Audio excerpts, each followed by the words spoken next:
ತರಗತಿಯಲ್ಲಿ ಈ ನಾಮಪದಗಳ ಚಾಪ್ಟರ್ನಂತಹ 9 ವಿಧಗಳಾದಂತಹ ವಸ್ತುವಾಚಕಗಳಲ್ಲಿ ಇರತಕ್ಕಂತಹ 3 ವಿಧಗಳು ಮೂಲನಾಮ, ಅಂಕಿತನಾಮ, ಅನ್ವರ್ಥನಾಮ ಮತ್ತು ಗುಣವಾಚಕ, ಸಂಖ್ಯಾವಾಚಕ, ಸಂಖ್ಯೆವಾಚಕ. ಇದನ್ನೆಲ್ಲವನ್ನು ನೀವು ನೋಡ್ಕೊಂಡು ಬಂದಿದ್ದೀರಾ. ಭಾವನಾಮ, ಪ್ರಕಾರವಾಚಕ, ಪರಿಪೂರ್ಣವಾಚಕ ಇದನ್ನೆಲ್ಲ ನೋಡಿದ್ದೀರಾ. ಕೊನೆಯದಾಗಿರ್ತಕ್ಕಂಥದ್ದು ಯಾವುದು? ಸರ್ವನಾಮಗಳು. ನಿಮಗೆ ಈ ಸರ್ವನಾಮ ಅರ್ಥ ಆಗಬೇಕಂದ್ರೆ ಹಿಂದಿನ ನಾಮಪದಗಳನ್ನು ಕೂಡ ನೀವು ನೋಡಿರಬೇಕು. ಏನಾದರೂ ನೀವು ನೋಡಿಲ್ಲ ಅಂದರೆ ದಯವಿಟ್ಟು ಹಿಂದಿನ ನನ್ನ ವಿಡಿಯೋನ ನೋಡ್ಕೊಂಡು ಮತ್ತೆ ಸಬ್ಸ್ಕ್ರೈಬ್ ಮಾಡೋದನ್ನು ಮರಿಬೇಡಿ. ಹಾಗೆ ಈಗ ಸರ್ವನಾಮ ಹಿಂದಿನ ತರಗತಿಯಲ್ಲಿ ಅಷ್ಟು ಕಾಂಪ್ಲಿಕೇಟ್ ಆಗಿತ್ತು. ಯಾವ್ಯಾವುದು ಇಂಪಾರ್ಟೆಂಟ್ ಅಂತ ಕೂಡ ನನಗೆ ಹೇಳಿದ್ದೀನಿ. ಇದರಲ್ಲಿ ಬಂದು ಸರ್ವನಾಮ. ಏನು ಸರ್ವನಾಮ ಅಂದರೆ ನನಗೆ ನಿಮಗೆ ಹೇಳಿದ ಹಾಗೆ ಹೆಸರು ಅಂದರೆ ಸರ್ವನಾಮ ಅಂದರೆ ನನಗೆ ಏನು ದೂರದಿಂದ ಇರತಕ್ಕಂತಹ ಒಬ್ಬ ವ್ಯಕ್ತಿಯ ಹೆಸರನ್ನು ಕಂಡುಹಿಡಿಯೋದಕ್ಕಾಗದೇ ಇರುವಾಗ ಅಥವಾ ಯಾರೋ ಒಬ್ಬ ಅನ್ನೋನ್ ಪರ್ಸನ್ ಇದ್ದಾನೆ ಅಲ್ಲಿ ಅಂತ ಹೇಳುವಾಗ ಆ ವ್ಯಕ್ತಿಯನ್ನು ನಾನು ಗುರುತಿಸಲಿಕ್ಕೆ ಆಗದೇ ಇದ್ದಾಗ ನಾವು ಏನಂತ ಹೇಳ್ತೀವಿ, ಆ ವ್ಯಕ್ತಿಯನ್ನು ನಾಮಪದಗಳ ಬದಲಾಗಿ ಬಳಸತಕ್ಕಂತಹ ಪದಗಳನ್ನು ಸರ್ವನಾಮಗಳು ಅಂತ ಹೇಳಿ ಕರಿತೀವಿ. ಏನು ಹಾಗಾದರೆ ಎಕ್ಸಾಂಪಲ್ ಅಂದರೆ ಅವಳು, ಅವನು, ಅದು, ಇದು. ಅವರು ತುಂಬ ಚೆನ್ನಾಗಿದ್ರೆ ಅವರು ಅಂತ ಹೇಳ್ತೀವಿ. ಸಿಂಗುಲರ್ ಏಕವಚನದಲ್ಲಿ ಕರಿಬೇಕಂದ್ರೆ ಅವನು ಅಂತ ಹೇಳ್ಕೊಳ್ತೀವಿ. ಹುಡುಗಿಯಾಗಿದ್ರೆ ಅವರು ಅಂತ ಹೇಳ್ಕೊಳ್ತೀವಿ. ವಸ್ತು ಆಗಿದ್ರೆ ಅದು, ಇದು ಅಂತ ಹೇಳ್ಕೊಳ್ತೀವಿ. ಹಾಗಾದರೆ ಸರ್ವನಾಮ ಅಂದರೆ ಅವಳು, ಅವನು, ಅದು, ಇದು ಎಲ್ಲ ಹೇಳಿಕೊಳ್ಳೋದಕ್ಕೆ ಏನಂತ ಹೇಳ್ಕೊಳ್ತೀವಿ? ಸರ್ವನಾಮ ಅಂತ ಹೇಳ್ಕೊಳ್ತೀವಿ. ಒಟ್ಟಾರೆಯಾಗಿ ಹೇಳೋದಾದ್ರೆ ನಾಮಪದದ ಬದಲಾಗಿ ಬಳಸತಕ್ಕಂತಹ ಪದಗಳನ್ನು ಏನಂತ ಹೇಳ್ಕೊಳ್ತೀವಿ? ಸರ್ವನಾಮಗಳು ಅಂತ ಹೇಳಿ ಕರಿತೀವಿ. ಹಾಗಾದರೆ ಈ ಸರ್ವನಾಮಗಳಲ್ಲಿ ಎಷ್ಟು ವಿಧಗಳಿವೆ? 3 ರೀತಿಯಾದಂತಹ ವಿಧಗಳಿವೆ. ಒಂದು ಯಾವುದು? ಪುರುಷಾರ್ಥಕ ಸರ್ವನಾಮ, ಇನ್ನೊಂದು ಆತ್ಮಾರ್ಥಕ ಸರ್ವನಾಮ ಮತ್ತು ಪ್ರಶ್ನಾರ್ಥಕ ಸರ್ವನಾಮ ಅಂತ ಹೇಳಿ 3 ವಿಧಗಳಿವೆ. ಹಾಗಾದರೆ ಈ ಸರ್ವನಾಮಗಳ ಚಾಪ್ಟರ್ನಲ್ಲಿ ನಿಮಗೆ ಎಕ್ಸಾಂಪಲ್ ಆಗಿ MCQ ಪಾರ್ಟ್ಗೆ ಒಂದನ್ನು ಹೇಳಿರ್ತಾರೆ. ಓಕೆ, ಹಾಗಾಗಿ ಇದನ್ನು ಎಕ್ಸಾಂಪಲ್ ನೀವು ತುಂಬ ಚೆನ್ನಾಗಿ ತಿಳ್ಕೊಂಡಿರಬೇಕು. ನಿಮಗೆ ಎಕ್ಸಾಂಪಲ್ ತಿಳ್ಕೋಬೇಕಂದ್ರೆ ಇದರ ಬಗ್ಗೆ ನಿಮಗೆ ಗೊತ್ತಾಗಿರಬೇಕು. ಸರ್ವನಾಮ ಅಂದರೆ ಏನು? ನಾಮಪದದ ಬದಲಾಗಿ ಬಳಸತಕ್ಕಂತಹ ಪದಗಳಿಗೆ ಏನಂತ ಹೇಳ್ಕೊಳ್ತೀವಿ? ಸರ್ವನಾಮ ಅಂತ ಹೇಳ್ಕೊಳ್ತೀವಿ. ಯಾವುದು? ಅವಳು, ಅದು, ಇದು ಇದನ್ನೆಲ್ಲ ಏನಂತ ಹೇಳ್ಕೊಳ್ತೀವಿ? ಸರ್ವನಾಮ. ಅದರಲ್ಲಿ 3 ವಿಧಗಳನ್ನು ತಗೊಂಡಿದ್ದಾರೆ: ಪುರುಷಾರ್ಥಕ, ಆತ್ಮಾರ್ಥಕ ಮತ್ತು ಪ್ರಶ್ನಾರ್ಥಕ. ಕನ್ಫ್ಯೂಷನ್ ಆಗಬೇಡಿ. ಸರ್ವನಾಮದಲ್ಲಿ ಒಂದು 3 ರೀತಿಯಾದಂತಹ ವಿಧಗಳು. ಯಾವ್ಯಾವುದು? ಪುರುಷಾರ್ಥಕ ಸರ್ವನಾಮ, ಆತ್ಮಾರ್ಥಕ ಸರ್ವನಾಮ, ಪ್ರಶ್ನಾರ್ಥಕ ಸರ್ವನಾಮ. ಹಾಗಾದರೆ ಈ ಒಂದು ಫಸ್ಟ್ ಒಂದು ಏನು ಪುರುಷಾರ್ಥಕ ಸರ್ವನಾಮ ಇದೆಯಲ್ಲ ಅದರಲ್ಲಿ ಒಂದು 3 ರೀತಿಯಾದಂತಹ ವಿಧಗಳಿವೆ. ಯಾವ್ಯಾವುದಂದ್ರೆ ಉತ್ತಮ, ಮಧ್ಯಮ, ಪ್ರಥಮ ಅಂತ ಹೇಳಿಕೊಂಡಿದೆ. ಹಾಗಾದರೆ ಇದರಲ್ಲಿ ನೀವು ನೋಡಬೇಕಾದ್ರೆ ಸರ್ವನಾಮಗಳಲ್ಲಿ 3 ರೀತಿಯಾದಂತಹ ವಿಧಗಳು: ಪುರುಷಾರ್ಥಕ ಸರ್ವನಾಮ, ಆತ್ಮಾರ್ಥಕ ಸರ್ವನಾಮ ಮತ್ತು ಪ್ರಶ್ನಾರ್ಥಕ ಸರ್ವನಾಮ ಅಂತ ಹೇಳಿಕೊಂಡಿದೆ ವಿಧಗಳಿವೆ. ಅದರಲ್ಲಿ ಫಸ್ಟ್ ಒನ್ ಬಂದು ಪುರುಷಾರ್ಥಕ ಸರ್ವನಾಮ. ಈ ಪುರುಷಾರ್ಥಕ ಸರ್ವನಾಮದಲ್ಲೂ ಕೂಡ ಎಷ್ಟು ವಿಧಗಳಿವೆ?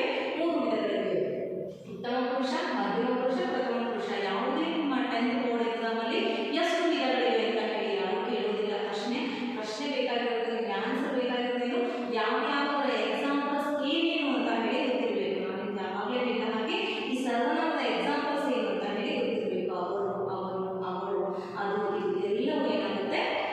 ಸರ್ವನಾಮಕ್ಕೆ ಎಕ್ಸಾಂಪಲ್ಸ್ ಆಗುತ್ತೆ. ಹಾಗೆಯೇ ಈಗ ಏನು ಪುರುಷಾರ್ಥಕ ಸರ್ವನಾಮಕ್ಕೆ ಬಂದರೆ 3 ರೀತಿಯಾದಂತಹ ವಿಧಗಳು: ಉತ್ತಮ ಪುರುಷ, ಮಧ್ಯಮ ಪುರುಷ ಮತ್ತು ಪ್ರಥಮ ಪುರುಷ.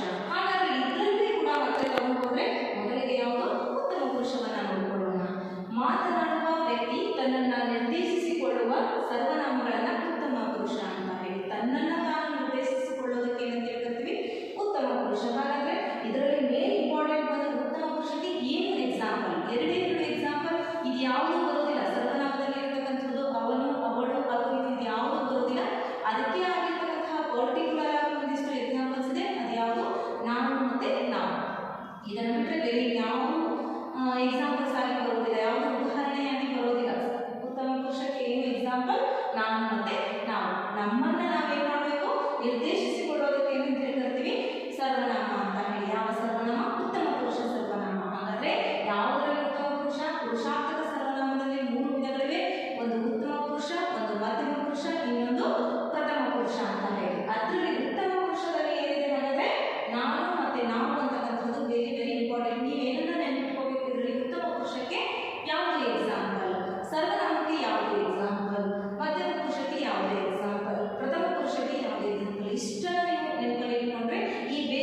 ಉದಾಹರಣೆಗಳನ್ನು ತುಂಬ ನೆನಪಲ್ಲಿ ಇಟ್ಕೊಳ್ಳಿ. ಏನಿಲ್ಲ, ಉತ್ತಮ ಪುರುಷಕ್ಕೆ ಏನು ನಾನು ಮತ್ತೆ ನಾವು, ಮಧ್ಯಮ ಪುರುಷಕ್ಕೆ ಏನು ನೀನು ಮತ್ತೆ ನೀವು ಅಂತಕ್ಕಂಥದ್ದನ್ನು ತುಂಬ ಗಮನದಲ್ಲಿ ಇಟ್ಕೊಳ್ಳಿ.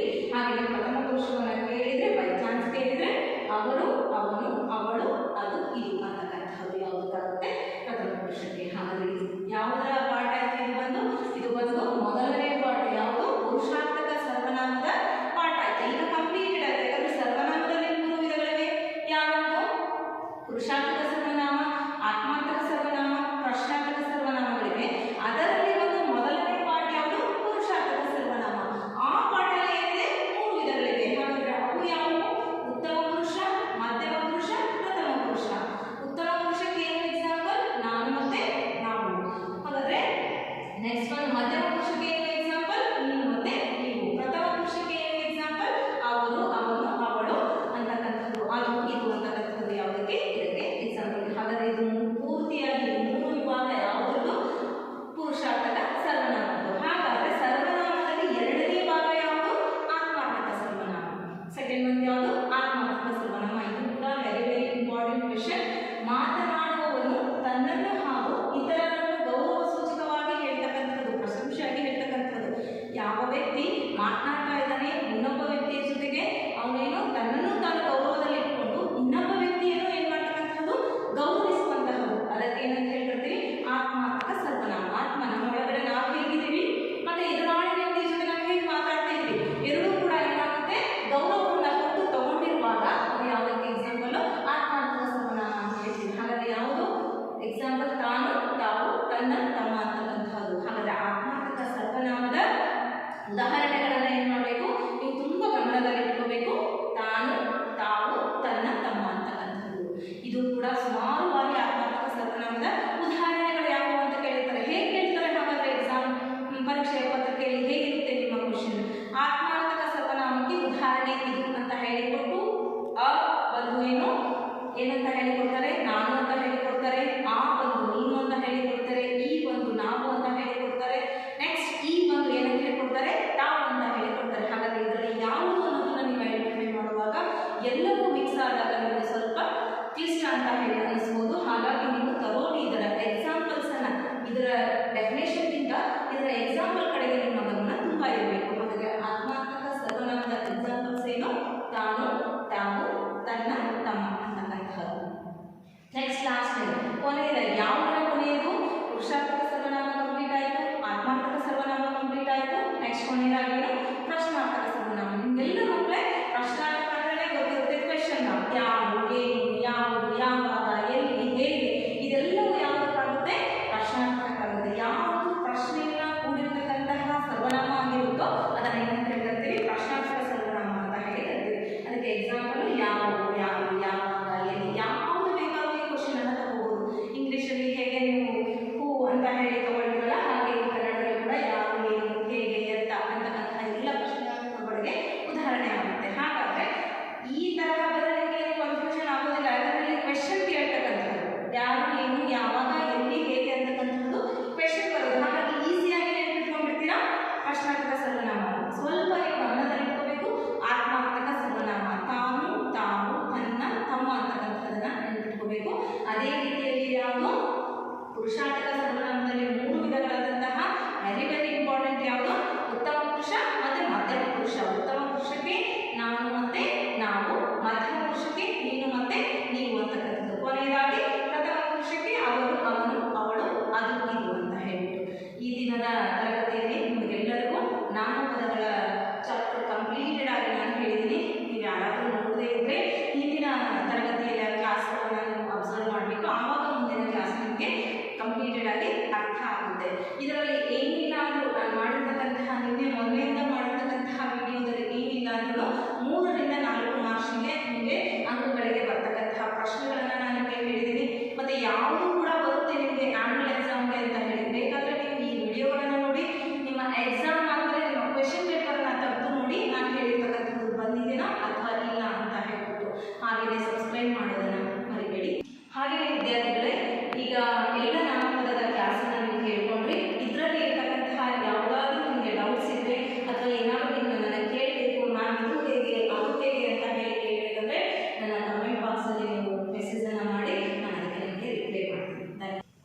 ಓಕೆನಾ?